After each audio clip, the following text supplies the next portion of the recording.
Yes, ladies and gentlemen, we're right back with you with the Speak Your Mind show. And we have an open show for the rest of the program.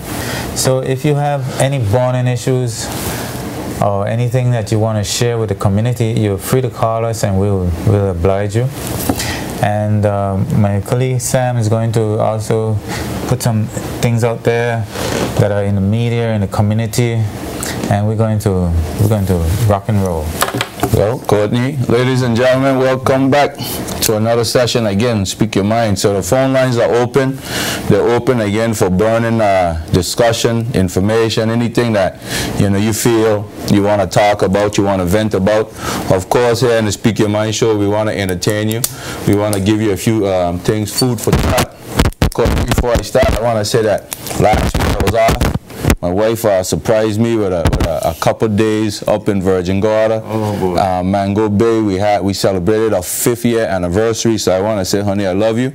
I got a beautiful lady in my life. So, ladies, don't always wait for the men to do the right thing. You can help too. So. I just want to say that it was awesome, but I did miss the show. I miss you guys, miss dialoguing with the folks out there, and I always know that there's always something important to talk about, and we're here to Speak Your Mind show. We're here to listen, to engage, and basically help you get the information out there. So Courtney, one of the texts I got before we started the show was people were saying, a few texts actually, about 3 texts came in and said that they were very happy to see that there were progress being made with the reflectors in West End. Okay. I know we had made some noise about that, not us, but the people who watching the show and calling the show were saying that they're so happy to see that. So we got to give credit to the system, to the government when they're doing good things. Okay. Or people who are driving down there in the hotels and stuff now can actually see the road from Coxseat all the way down to Fort Recovery. Right. That's always been a big problem. You get blinded. And now, Jeffrey, Mr. Skelton, we're calling you out again. You did a great job. The people now are asking for the lines in the middle of the road. They want that line, so when in case you do get in any situation, an accident or whatever, the cops have a much easier chance telling who's on the wrong side. So you got to do something about that. The people are asking for it. You got the reflectors in, and they're happy. And also, Courtney, we got another text that said that they realized that the gentleman had called one time a few shows back about the road in Windy Hill.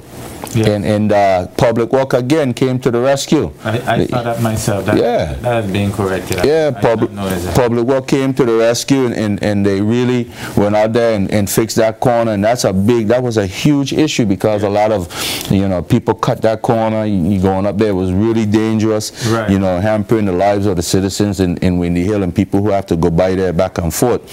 But so I'm glad to see people actually calling the show, and we want to encourage you guys to call the show. Ladies and gentlemen, you guys meet us on the street, you meet me on the street, you see me in the supermarket, you're telling me we need to talk about this, we need to talk about that. Well, guess what? That's what this show is about.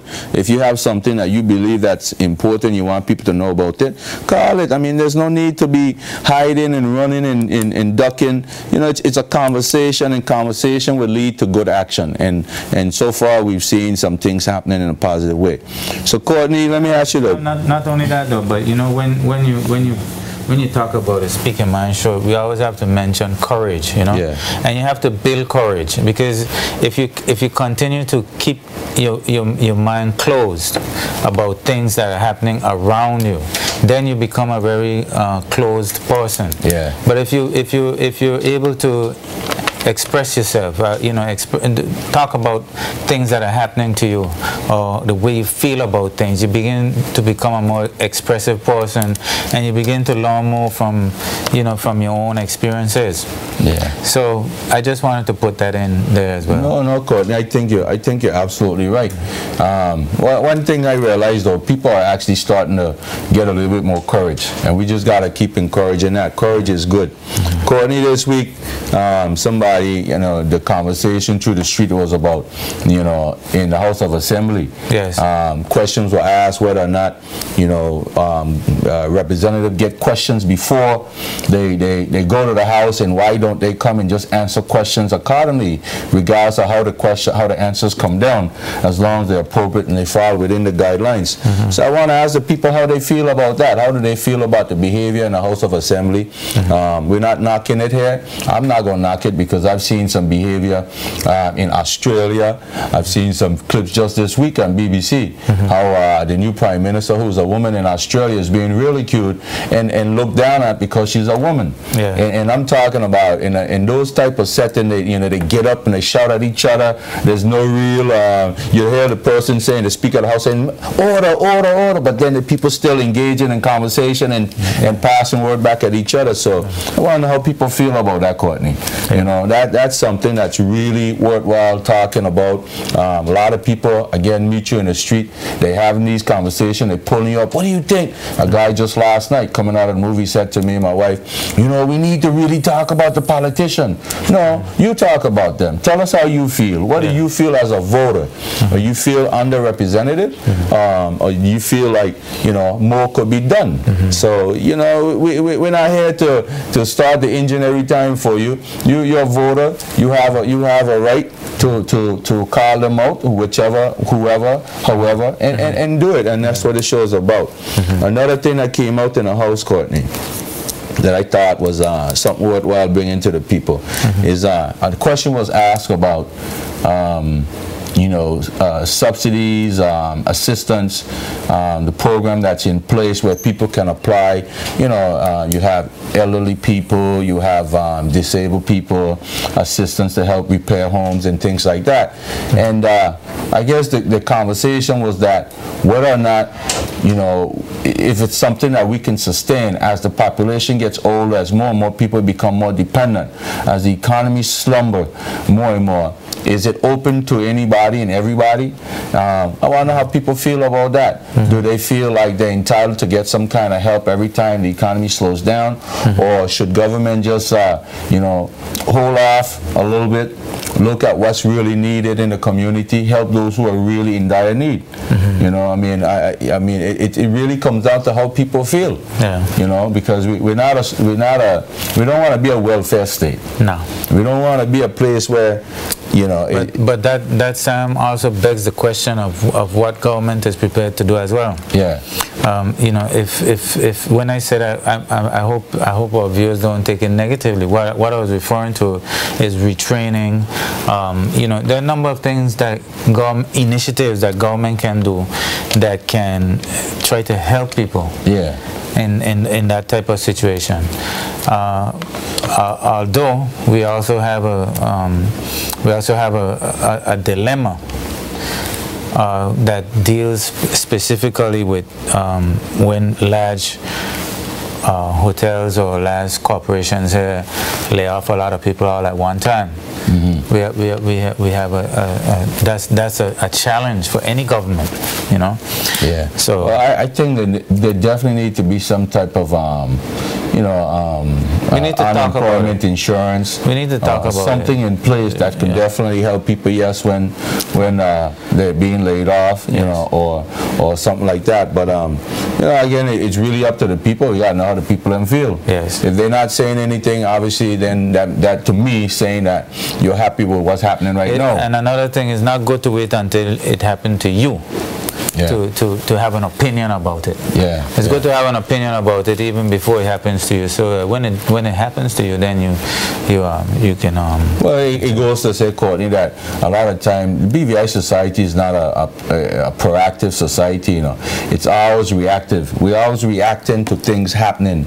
You know, and only when it happened to us. We never come to the aid and the support of our brothers and sisters when things are happening to them. Anything that is affecting your neighbor, eventually at some point going to affect you.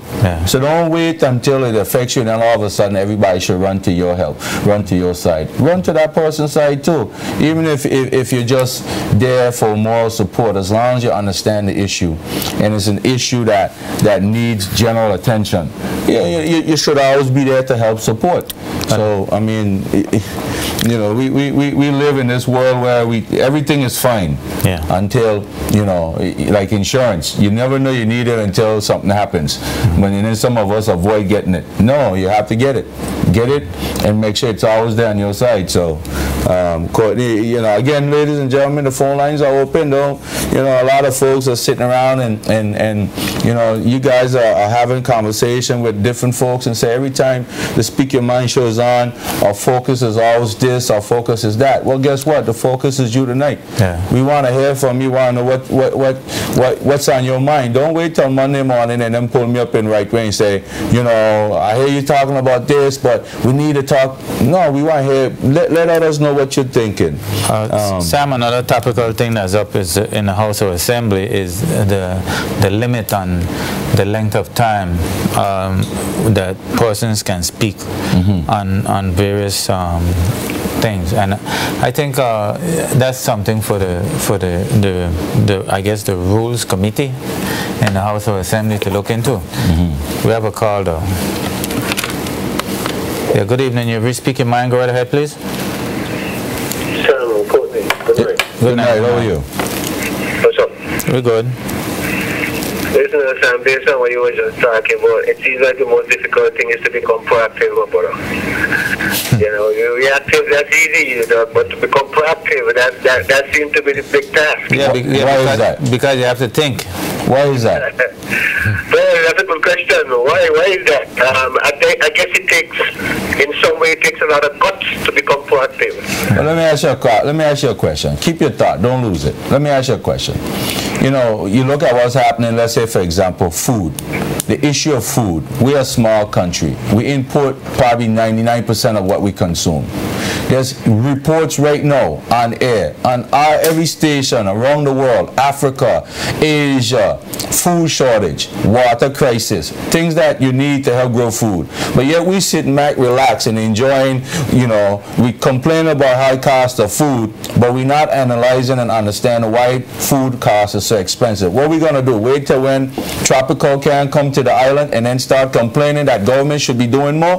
Why don't the people react? Why don't we get up and demand better? Why don't we get up and demand that a system puts something in place so we can start growing something to eat? Well, and at the same time, you know, our leaders have a responsibility, right? Because the leaders, just as you're thinking, the leaders have a brain, and they should be thinking along that line also.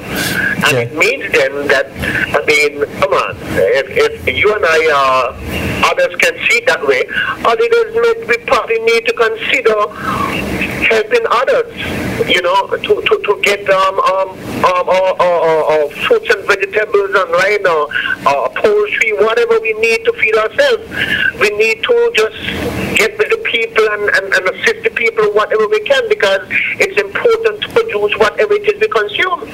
You know, it's very important. But on another note though, why I'm really calling you, help me understand this. And I called Dr. last night in relation to the same matter. He told me he's going to look into it and get back to me. But, you know, I'm still itchy to get the information quicker to try and understand really how these things really work, because one of the things that I understand from coming in the early days of the 70s is that it seems to me that the BVI was like a closely knit family. Everybody was closely knit. We seem to have lost track of this closely knit business. Or do we continue talking about this community, this Christian community? community. And you know, it's kind of confused me, you know. Anyway, what it is that, I don't know if you know, you might have found out by now, that the young guy Penn, who had been deputy to Mr. Stout at the fire department, he been there for donkey years as a deputy under Stout. I will put it this way, it seemed like Mr. Stout coached this guy for a number of years to, of course, take over from him. Now, I don't quite understand how the civil service really work in relation to employing people. But I would have think that if you look at the Islanders as a knitted family, it's like you have 5 sons in a house as a parent, and you will say, my brother, right now, as you realize that your older brother is getting down, and we're going to need a new accountant in the family or whatever, and you prepare this brother to take over from the older brother. I am saying that whatever it is that Mr. Penn needed to go forward to hold his position after Mr. Stout step out, I mean, after having the man acting for so long, now I understand now he's deputy to somebody else who just came in, who I was told used to be a fireman some years ago. Now, used to be a fireman some years, and don't get me wrong, I am not against anyone who qualifies for position to hold a position, but it just makes me feel kind of bad inside to know that a guy been there so long, you know, being coached by a former chief, and I think the community said that this guy would have really become chief. Now I understand now another young chap has now become chief, and he gone back now to deputy. I myself calling to really talk show wonder. I ask the government, when are we gonna stop having these people acting? When are you gonna make this guy chief? And it's like I couldn't. Well, somebody answered and said, I think it was the last premier. He said that he was in the hands of the governor. This is why all this acting going on, or why we can't get this thing done the way it should be done. Because I felt from long ago when Mr. Stout went, he should have been chief.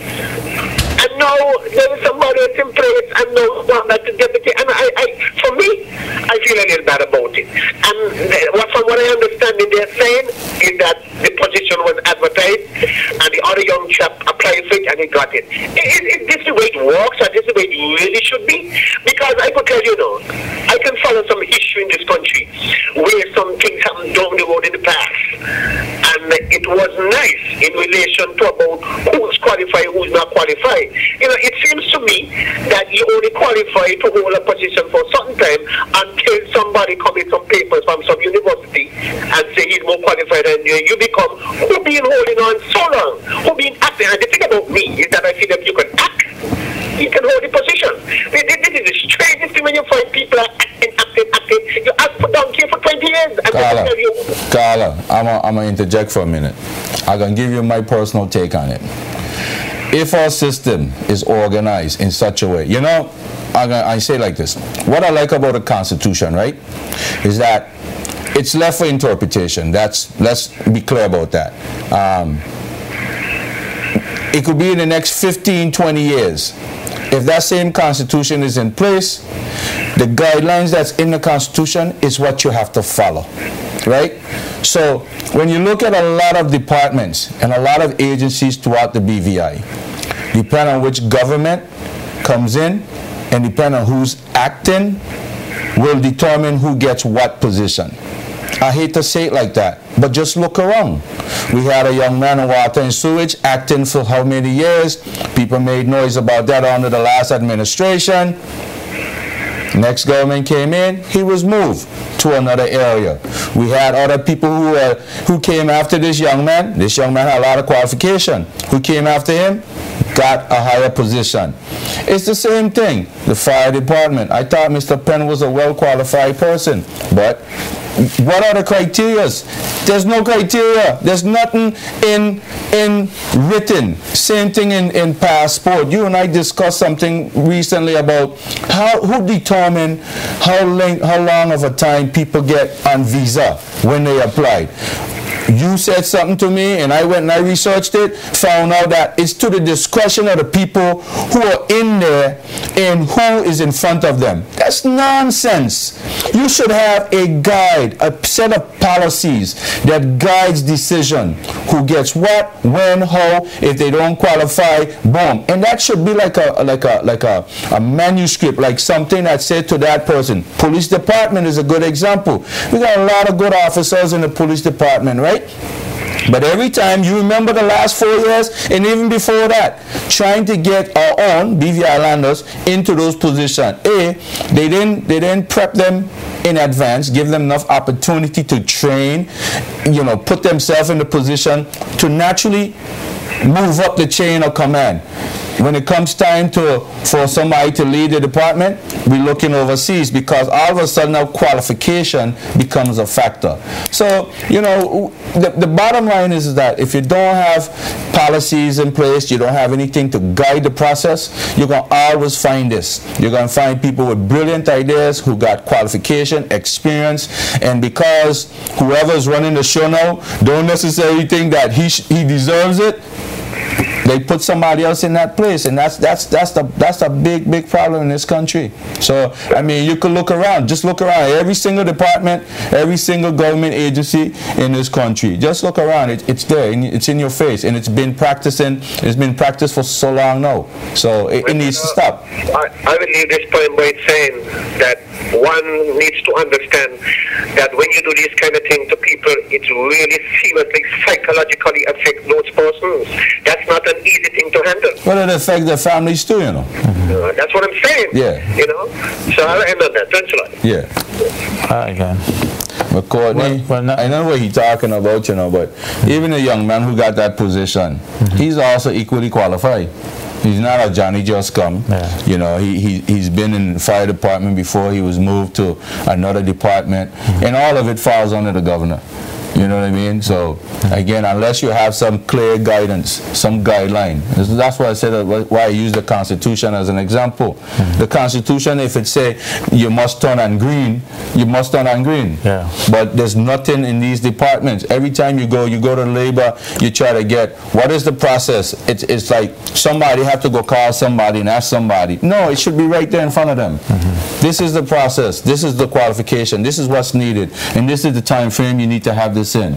So you're always going to end up in that situation. Courtney, a big thing in the paper again this week was domestic violence. I wanted to ask that caller what do you think on domestic violence. Call if nobody else don't call, because this is a challenge we're having, is that a lot of people watching the show, and some of them are afraid. Again, they're not proactive. They're afraid to call, and even if they have really good contribution, for whatever reason, they're afraid to call because they don't want their voice to be heard, because whoever might hear their voice might be offended and might, you know, we know victimization does exist. I know that for a fact. And folks, we have to challenge it, Courtney. Yeah, you have to challenge it. If you don't challenge it, you know your rights, understand your rights. If you don't challenge it, you know, even something you said, Courtney, last week, you know, when we talked about the general order, standing order, you know, those things that guide civil servants. Yeah. You know, I spoke about that. I had a situation here a few years ago, and I highlight some things in the general order, and you know the response I got back from the government agencies, what to me was so, I think you use the word antiquated. You know, it's like you have these things in place, but who's really enforcing them, and are they to the time?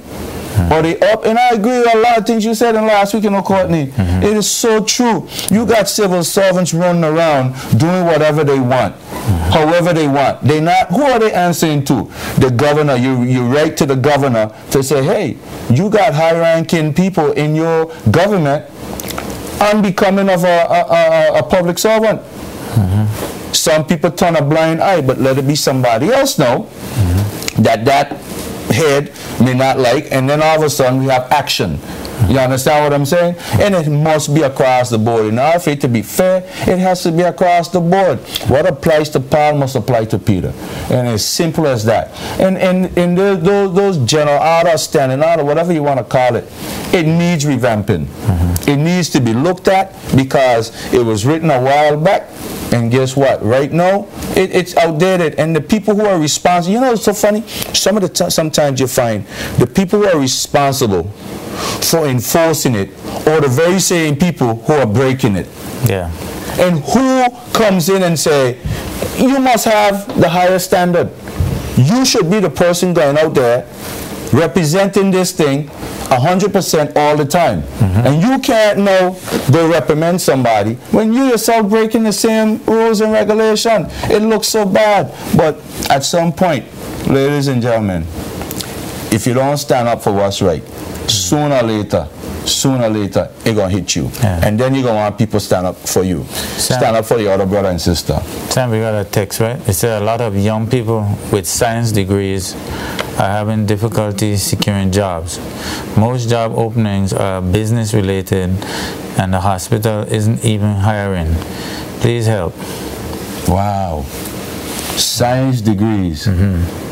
Well, if you have a science degree, I speak from my own experience. If you have a science degree, back in the day, you didn't have any typing skills, or you didn't have any business skills, so it was really difficult to get a job from then. I can understand what a person is saying. You don't have, when you see the type of jobs in the papers, they're looking for a cooperative executive, or they're looking for someone with some kind of business background. And I haven't seen any jobs being advertised for a science-related position. I have to agree. But even outside of science, Courtney, I realize that a lot of young people have this passion for a different idea, a different career, a different profession. And a lot of those professions are not applicable here in the BVI. A lot of those areas are not something that's being offered, or people are looking at to say, I need a qualified, civil engineer. There's only so much civil engineering we have in the BVI. Unless, and this is why I believe that the system should always find ways to stimulate entrepreneurship. Unless those people are able to go out and stimulate areas and start businesses and create. Be creative. That's all I could say is be creative. Science could be applied to farming. It could be applied to a number of things. Let's go to the phone. Yes, good evening. You're Speak Your Mind. Go right ahead, please. Good night, gentlemen. Good night to you. I missed you last week. You missed us last week? Yeah, man. I was looking for Courtney to be up, and you looking to forgive us. He was there, man. I was there. Your internet connection where you were was off. That's the problem. Got to be, because somebody called me from the States who was trying to watch. Yeah. But, we have a problem in the BVI, and we don't address it. We are getting divided so bad. In all workforce, our system don't support all people. Plus, we're facing a situation with our bank. The bank that in the BVI is supporting the people in the BVI. Things have changed. And if we don't have a system in place to support our people, we are getting crippled. Whenever one of our people get in struggle with anything on the job, or you find that the companies now are laying off, or our people are the first one, or whenever there's any dispute within the workforce, then you have to go to our system. System means supporting our people. So, it is a serious thing here, my brother. It is a serious thing. I personally think we need a third party. The government or the public need to appoint a third party that can support the labor force. That is an independent party that can help fight issues for all people. A lot of our people getting crippled, and because of the recession, a lot of these companies are using certain thoughts to downplay our people. You know, Carla, you're waking up a thought in my mind as to why we don't have a strong labor party or labor union in our country, and you want to talk about that a little bit? like I said, we have to, brother, the world change. And these people feel like they got the money, we need a job. And they use, to me, the manipulating all government think in a certain way. And we need an independent body that can support the local or the structure that people are working. Because a lot of things. But when you say the people who are working, you have to remember that when it comes to working population, although we don't have a census, we have an idea that we have a working population that is almost 50-50 or maybe 60-40. Regardless of how you look at it, even if they focus from outside and work in the PVA, at some sense we need to support them because some of those people are paying mortgage or they're paying somebody rent or so they're contributing. At some area we have to support them in some area. We can't be partial. To be partial, the government looking at us and deal with us unjust. We got to look over people in general, but at the same time we got to make sure your people don't get justice. Yeah. One of the things I'm going to add, right, there's two situations I'm going to cite. One was a hotel in Virgin Gorda had a situation where a bunch of people was laid off, and the people complained there was nothing left for them because the money that was supposed to be set aside for pension or whatever, retirement, the money's no longer there. And then there was also a bank on Tortola that had another situation where a bunch of people were sent home and the bank had changed ownership and so forth. I've always asked this question. Why, and even during the labor code, I remember being at the Moorings and raising the same concern. Why didn't the labor code, even the new one we have now, address something very similar to an escrow account or saving account within each company? Every month, these companies should set aside some kind of money, or every year, some kind of money that goes into an account. So if you have a problem down the road, the company files bankruptcy, or it lays people off unexpectedly, Courtney, the money is set aside to take care of people's severance pay. Yes. I saw that in St. Kitts. Yeah. St. Kitts Nevis, there was a call center, an American-owned call center. Yeah. This was just 3 years ago. And the company was trying to leave the island, close all their assets, and take it away. And the government of Nevis has this policy in place, something similar to that. And what they were able to do was freeze all their account, all their asset, money, and make sure that all the people was paid first. Those who were justified to be paid got paid. Whatever was left, the company got the difference. See you later. You understand what I'm saying? Why, Courtney, we continue? The caller says something that's important. We have value in this country. We have value, whether you're a trust company, whether you're a hotel, whether you're whatever business, whatever investor you are coming to this country. There's a real value and a reason why you're coming here. And they're not coming just for the good. They ain't coming because you're so great of a people. They're not coming because you're the best thing in the world. Courtney, a man with money could choose any place in the world he wants to go and inject his money. He coming here because there's a shared value. And if you understand that, those who are representing us must represent us from that position. We got value. All people are important.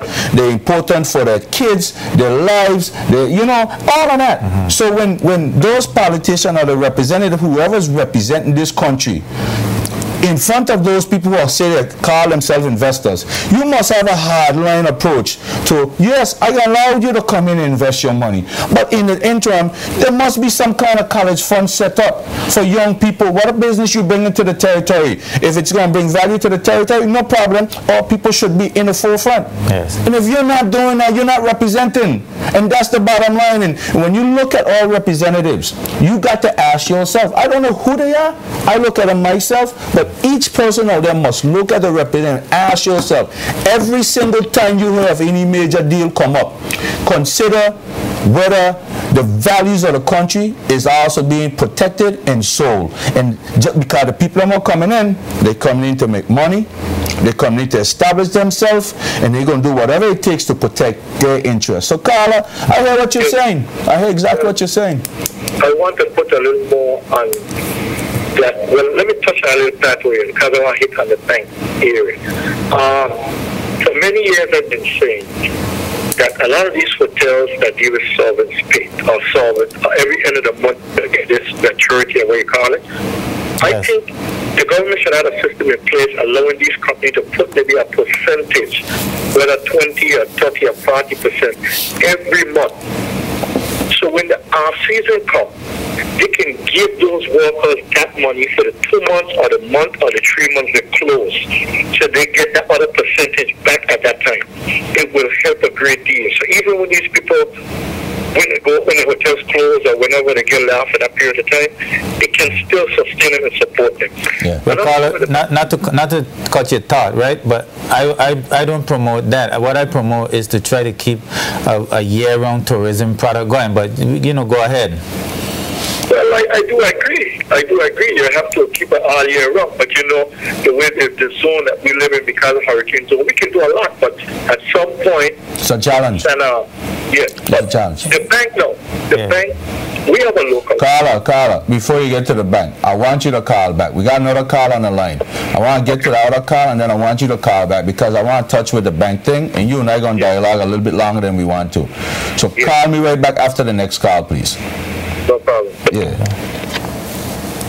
Now I think we got another call. Put the call through, please. Yeah. Call if you're still there. Just we don't mean to keep you waiting. Sometimes the conversation gets really stimulating. Yeah, good evening. You're Speak Your Mind. Go right ahead. Yeah, good night. I want to make a point with the license department. Okay. The renewal of your license, they say that the machine is not working right now. Okay. And you have a lot of people just walking along with a receipt in them, and they have no specific time when they could get the machine back and running. They just tell you when they get through, they're gonna call you. And I saw a couple of hundred of people just walking around with a receipt, and you need like sort of ID to go to the bank, change a check. And anyone who is listening who could help the situation, I just like somebody to look into the situation. Well, there's people listening, and I'm going to broadcast that even more because that's important. You said something that's very important. Yeah. Having proper identification. The banks them now sometimes asking you for 2. It's a pin. It's a pin. They're asking you for 2 ID. If you go in there, they should screw up your life. So you're right. Yeah, I don't know what could be the hold up because if somebody have to fly in from Puerto Rico and Miami just to fix it or you replace it with a new one, that should be done because they have no time at all when they're going to be ready. Well, Carla, I think it's a little more than that. There's a system called redundancy. When you have a product or a machine or an engine that has to be working, you have another one sitting there. That's right. Doing nothing. Back up. Doing nothing. Just waiting for when the one break down to use it. That's called redundancy. You build redundancy in your system. Yeah. So I hope they're listening to us because I'm suggesting right now that they should build some redundancy in that system because of how important the making of documents are to us in the country. I use mine today.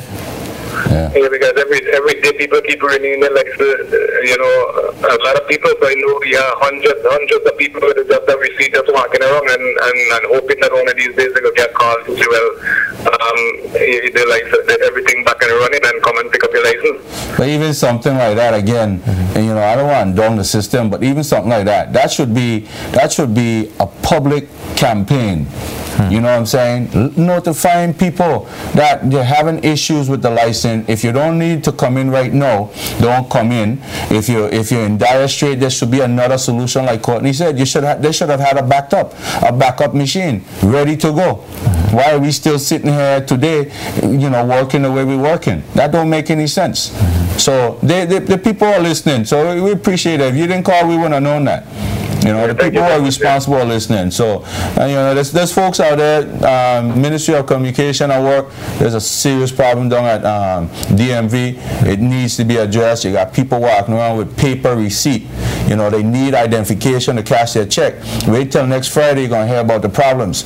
It's a mountain, and people can't sit around and walk around with a paper receipt to go cash their check. So, Carla, thanks a lot for the call. Yeah, one more thing. I don't know if they could come up with with a national ID like these other countries. That, you know, some people don't drive, and you know, if you get national ID, at least that will help the situation if you ain't got driver's license. That's a good point. That's a very good point. Because a lot of these countries got national ID. Anybody could just go and take out a national ID.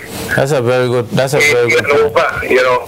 That's a very good point. But then you're gonna run into the same problem. That national ID needs the same it needs the same machine. Yeah. You know, because they could be at different dates, which will help. But you know, let's say you lost your driver's license, you got your national ID, you have to go renew it, and the machine ain't working. Well, I believe in national ID, them the be, you know, like indefinite. Lifetime. Expired time or something. Yeah. And if they change it to a different style or so, yeah. that could help a situation. Yeah, it could be a 10-year thing. You're right. And something like that. And your heads up is just in time, because you know we're just looking at celebrating 40 years of the Eslin Ritchie Center, and some handicapped persons as well could benefit by having a national ID to be able to cash their checks and other things as well, because they may not drive as well. Yeah, that's true. Yeah. All right, thanks. That's brilliant. Thank you so much. Yeah. Caller, the next caller, I really wanted a caller to call back about the bank. Yeah. It's something even with the situation with it. Oh. Yeah, good evening. If you speak your mind, go right ahead, please. Good evening. Hello. If you're having trouble with your phone, just hang up and call right back. Phone lines are wide open tonight. Hang up and call right back. Yeah, so Courtney, until we can get that call through, you know, I just think, well, let's take a break and come right back, Courtney. Yeah. Ladies and gentlemen, we'll take a break and we'll be right back.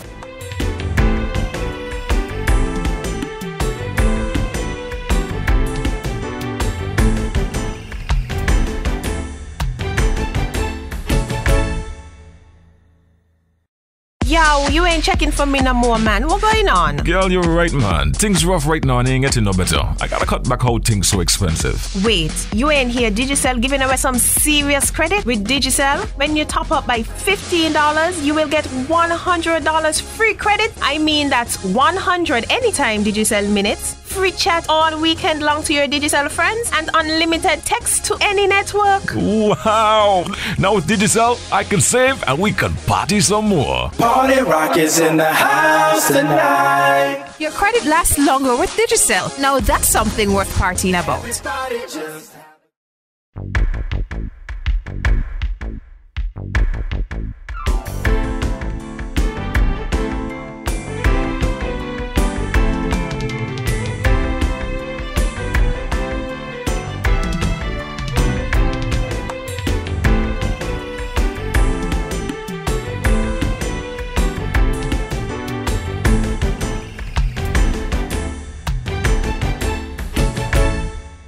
Yes, ladies and gentlemen, we're right back with you.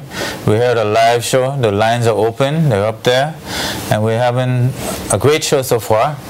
We've opened up some topics, and we're having a great show. So if you feel so inclined, give us a call or text us and tell us what's happening with you. Courtney, I want to ask the people, right? Yeah. How they feel about the banking system here in the BVI. Yeah. You know, even the politicians, Courtney, I've heard it now several times, are saying that the banks themselves are not lending any money. The banks themselves need to do more. Good evening. You have reached Speak Your Mind. Go right ahead, please. Yeah, Courtney, I hear you mention just now handicap. Do you know we don't use that term anymore? We call it physically challenged. we don't even use physically challenged. You know? Well, listen, I wanted to ask you, what is this thing that I want about $300,000 to fix windows at New People's Hospital? I don't understand. I thought we just put in some brand new windows down there. Yeah, some of the windows blew out the other day, Some of them blew out when I had a little storm. Remember we had a little storm back a little while? Some of the windows. What kind of window were these windows to be blown out by the tropical storm? Well, and millions of dollars were paid to put them in. Yeah. My goodness, what are we we doing? I thought we were discussing the whole issue of getting value for money. Yeah. And what are we doing? It seems what we are doing, it doesn't take anything for it to get damaged for us to do it again. What's up, man? Well, let me share some light on something else. I was driving by Roadtown taxi stand the other day, close to Maria's by the Sea, and two people flagged me down, and they wanted to go to Cane Garden Bay. And on the way to Cane Garden Bay, we were talking. You know what those people are contracted to do? They're from Florida. They were contracted to come down, go to some warehouse, and look at all these cabinets that were ordered and determine which cabinets were good and which were bad. I don't know why to meet these people and have these conversations. And here it is, you talking about waste on one thing, and these people are telling me that there's so many wastes sitting, hundreds of thousands of dollars for the entire hospital. You know? These things were ordered whenever, and they didn't go in, so some got moldy, some got decayed, some got wet, and now here it is. You might soon hear about that. So if you think just the window is the issue, wait till you hear about the cabinets. And you're hearing about it tonight. There are a lot of issues, Carl. Value for money. Yeah. Yeah. Why do we talk about value for money? Can we truly get value for money? Because we always have this saying, if you, Mr. Courtney, is going to build a building for $200,000, as soon as the contract comes to government, you got $1 million. It's not $200,000 anymore. Well, I can tell you something. With the protocol now, the financial management protocol, right, in place, and one of the legislatures, the one who talk a lot, my good friend from West End, I think sometimes he talk a little too much. But he has a very important question. If the protocol is not followed, is there penalties? And I think it's a very important question, because the bottom line is now going forward, anything coming up, any projects coming up must now go through this rigorous process of even getting anything approved. And then when it's approved, there must be some kind of things in place to make sure, not the things we had before. These are things now where you have an oversight committee, the governor's office, the UK office, and all these people now overseeing, you know, watching, micromanaging what you're doing to make sure that when you now spend $1, you're really getting $1 worth of work. And if you don't, then at some point there must be some reprimand. And I think that question holds water right now when you really think about it. So, you know, we were talking about value for money. There was no value for no money. You know, we were issuing contracts left and right on both sides, before, after, and then, you know, we put people in place to help, you know, make sure that things get done. And then 6 months later, you hear there's been a $50,000 overspend. You ask yourself, well, why? You have people there overseeing it. So let's just hope, no, we have some good people. That's another thing that came up in the House about the consultants that were hired. And I think all of them seem like they're bright people. Let's just hope that these consultants are now actually doing what they're being paid to do, to oversee, to make sure that their position is adhered to. I don't think we could get away by not following the protocols, you know, because it becomes an embarrassing situation to our country by not following the protocols, because we're going to run ourselves in an embarrassing situation. Take, for example, if you will, we happen to do some of our Caribbean islands.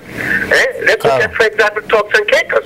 What's happening with Turks and Caicos? We can only damage our own image when we have these things in place and they're not followed. Carla, let me ask you a question. What do you think of people collecting monies for doing a job, and they know they're not doing the job, but every month they collect the money for doing the job, and it's like business as usual? How you feel about that? Well, that's a sickness we have in this country, you know. It's a bad sickness. It's catching all over the place. I don't know how much people got it now, but it's been around for a long time. So I'm not surprised to hear it. I mean, it's nice to speak out against it, but I don't know if you're going to get it stopped, but it's been around for a long time. Just because you don't catch it. Yeah, but you know, every if you listen to the debates in the House just this week, I like to call it a conversation. To me, it ain't no debate. It's you know, it's statements in paragraphs and long conversation. But you know, each and every one of them, I must say, I got to commend all of them, that they all stood up. Most of them stood up and said, you know, the same thing you just said. If we are not careful, if we don't manage ourselves, we are a good success story, because we've we've had good stewardship of our economy, I think, for the most part. We've had good stewardship over our finances before. Somewhere along the line, we drifted a little bit to the left or a little bit to the right, not stayed enough to the center. So I think all of them are consciously, they said it, are consciously aware that don't knock the protocol. It's not something to be knocked. It's not a bad thing. It's actually something that they themselves have been trying to practice, but no, it's just mean that you have to be more aware and practice it more. So hopefully, again, we'll get better value for money. I like that. I like that statement because, quite frankly, by following the protocol, it just means we are extending what we've been doing for a long time. That's it. We are a government. We are people who believe in doing things the right way and the proper way. And by now having this protocol to follow, it just means, but it's something, even without the protocol, it's something we know we needed to put in place and to follow. Thanks a lot. Yeah, well, appreciate that. All right, thanks, Carter. Thanks. Well, Sam, the protocol issue isn't going to go away. I'm pretty sure sooner or later we'll get copies of it, so we can see exactly what it says. Well, I got a copy of it in the code. Anytime you want to see it, you let me know. We got a call. Yeah. You want to speak your mind? Go ahead, please. Go ahead, caller. Talk to us. Yes, I call him back on the bank. Yes, glad you called back. We were talking about the bank. Give us your feed on the bank system. Let me tell you what we're facing now. Because of what happened, if your people don't have a good job, or have a job, or can get finance, your country is crippled. Because the strength of any country is their people.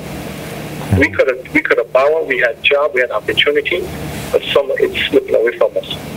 We were supposed to be shrinking ourselves. Right now in the Caribbean, I understand. I think it's in Vincent, maybe one or two of them other islands. The people are encouraged to invest more in their own bank.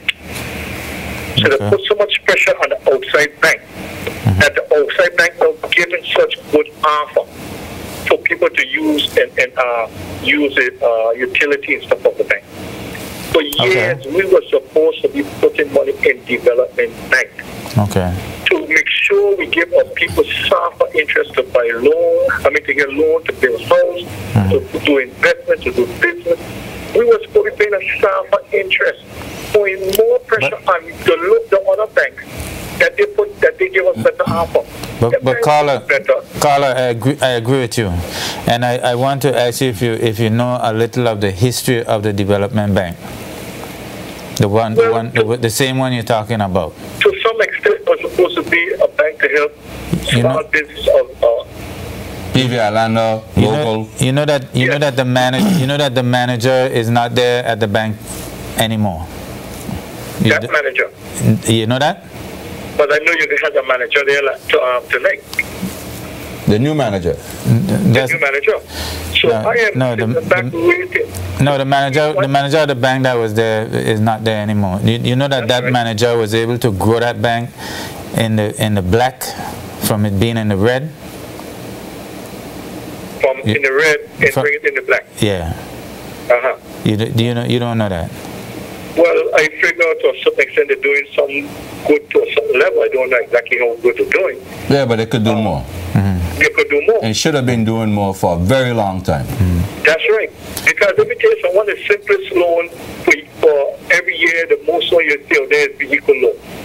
We shouldn't be offering all people to come like hot bread to come and get money to buy vehicle. I mean, we want land, we want this. Buy land, build house, build business. But I'm saying that the money we were making back then, I'm talking like 4 or 5 years back, from financial service, with the good money we were collecting, we should be putting at least $15, $20 million in that bank every year. Not that much, but we understand the concept. You're right.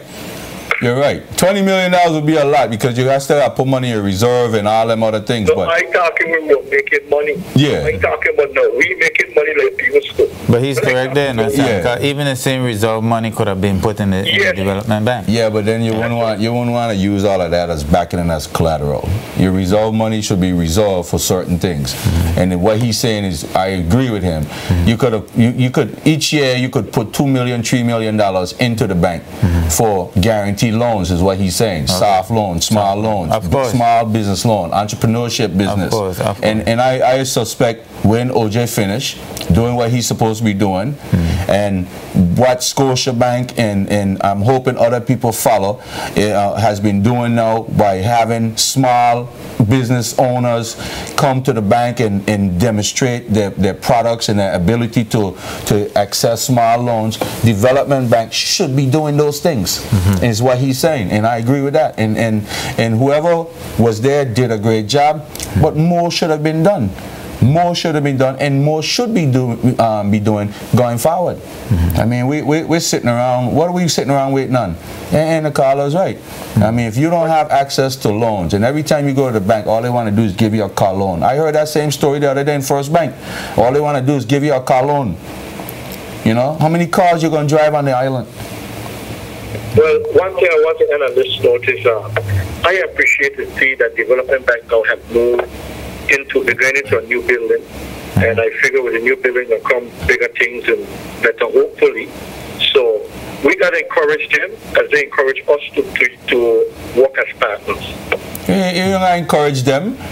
They bankers. They understand the economy. They should have economists working for them. They should have people in the community. You got the government who are out there who should understand that entrepreneurship, small business is what going to drive your economy. If you continue to invest in big projects and think that everybody wants to work for a big project, when those projects go under, it's going to kill your economy. Small businesses, and look around you. Look who controlling all small businesses now. Wait till when we're able to get a real census out on businesses and growth in this country. Most of our small businesses and you and I should be owning are now owned by foreigners, and every time it comes time to sell them, guess what happened? They sell them among their friends, and those things are wrong. Those things are wrong, my friend. We've been saying this for years. This ain't nothing new. And again, we need leadership. We need leadership who are not afraid, to put things in place. We need leadership who going to stand up and say, no, enough is enough. Because whether you risk the chance of losing them, no, because you're standing firm on principles, or you're going to lose them anyway because when they leave with them what they started. So. Anyway, Carla. I say it, bad man. Carla, thank you so much. We gotta wrap up. All right, man. Well, Courtney, that's what we want. We want people. But we didn't even get a chance to talk about the fact that people can't get any refinancing and all that kind of stuff. Next week. Yeah. We're gonna be here next week. We'll work with those other issues as well. We got two texts, so we should try to get to them. All right, let's see what I'm saying. But in the meantime, ladies and gentlemen, we're gonna start wrapping up the show. Do you think it's that time to go home and be with the rest of our family? So, what do you say? The question is asking, do you think the Premier is a hypocrite? He did not support the $15 million loan when he was in opposition. All of a sudden, he's running down the $15 million. Hey, that's how it is when you're in a position. You know, you can't be on both sides at the same time. If you're in the opposition, you have to act as the opposition. If you're the government, you have to act as the government. That's my take on that, because I mean, I don't think it could be both. What percentage of our total revenue do Beaver Islanders contribute? After your answer, then tell me who this country belongs to. I don't know what percentage Beaver Islanders contribute to the budget, but I know that as a country we have a huge percentage that is in the financial services sector, and a lot of people in the financial services sector are expatriate peoples. So. You know, a lot of what the expatriate people do here wouldn't be possible without the legislature that we have and the legislative framework that we have put in place to facilitate offshore investment. Yeah, but So- Courtney, for me, Yeah. contribution to that text, contribution comes in many ways. And BVI Islanders are contributing to the growth of their country in many ways. Of course. You know, to ownership, to employment, to a whole bunch of other ways. So the bottom line is, whether you're a local or foreigner or expat, work permit holder, everybody have a part to play. Everybody have a part to play. I'm going to keep emphasizing that. We all have a part to play. And you just said something, and people need to understand this. Without the proper legislation, without the success of this country, they wouldn't be here. They wouldn't be here. Yeah, and that's the and bottom the reason line. you're here is to help yourself while you protect and help the country. Exactly. And BVI Islanders, what we do, we are doing our part. Everybody has to do their part. Bottom line. Courtney, I don't really have anything to close up and say. I'll let you. Well, we had a wonderful show. We started out with the Rotary Club, and we were talking about the program that they're having right now, encouraging young people to get involved. And it's a group exchange program going out of the country and going to Galveston, Texas. So, you know, it's a good idea. Anyone between the ages of 25 and 40 and working and would like to experience going to Galveston for a month, all expenses paid by the, you know, and having a time of their life. I think you should look for the information, call a Rotarian, or go to the website and learn more about the group exchange program and see how you can get involved. We had, you know, that section, and then we went right into the regular Speak Your Mind stuff, and we talked a bit about the improvements in the road in West End. Then we went on and spoke a bit about some of the comments of what happened in the House of Assembly and the other day. I had written down here so to talk a little bit about the domestic violence situation, but as time permit, we didn't get too much to talk about. I wanted to talk a little bit too about, or say condolences to the persons who were in these plane accidents. We understand I had plane accident in Antigua, one in U.S. Virgin Islands, and one in Saba. Tragic in our area. We usually don't have this type of activity in our area, but you know, as life goes on, accidents do happen, and we really wish condolences to the people who got in those situations. Sam, all in all, we had a good show. We had some provocative questions about you know, what happens with these hotels with the gratuity. We had questions about government projects, the high cost on government projects. We touched a bit on the banks, and we got some vital, important information about the licensing department, and asked them to step it up and see if they could get those machines working, because people needed licenses for other purposes other than driving a vehicle. Sam, all now we have a very good show. It went by very fast. And we had some good interaction with the community. So I would like to say at this point, God bless these Virgin Islands and the people that live in it, and be safe, and we'll see you again next week.